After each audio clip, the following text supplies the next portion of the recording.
And finally, this year, we're talking about this a moment ago, Sandra. Uber has reached a deal with a prominent New York union to create an association. So it's not a full-fledged union, but it's an association for its 35,000 New York City drivers. The group is called the Independent Drivers Guild, and it's a place for members to discuss issues with management, and it would also make them eligible for discounts on life and disability insurance, for example. But the New York Times says this deal stops short, completely short of unionization, Sandra. And Uber says the agreement will also help improve relationships with drivers. They've been very frustrated by fare cuts and policy changes here in New York. We have to leave it there, but David Webb is sitting next to me. You have to see him. He has been shaking his head, that whole story.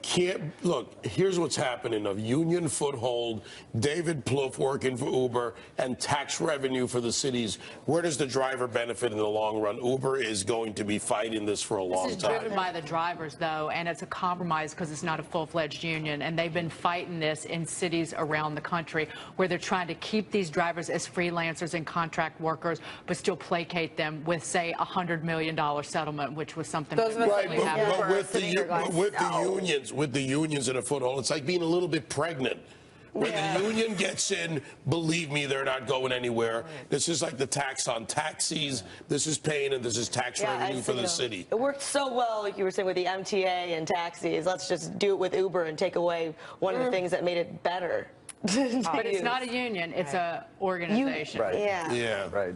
All right. Well, Congress will be having a hearing on fantasy sports later today.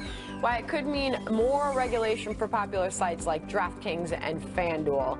And later, long TSA security lines are not just irritating passengers. Some of the nation's busiest airports may ditch the TSA for a private firm.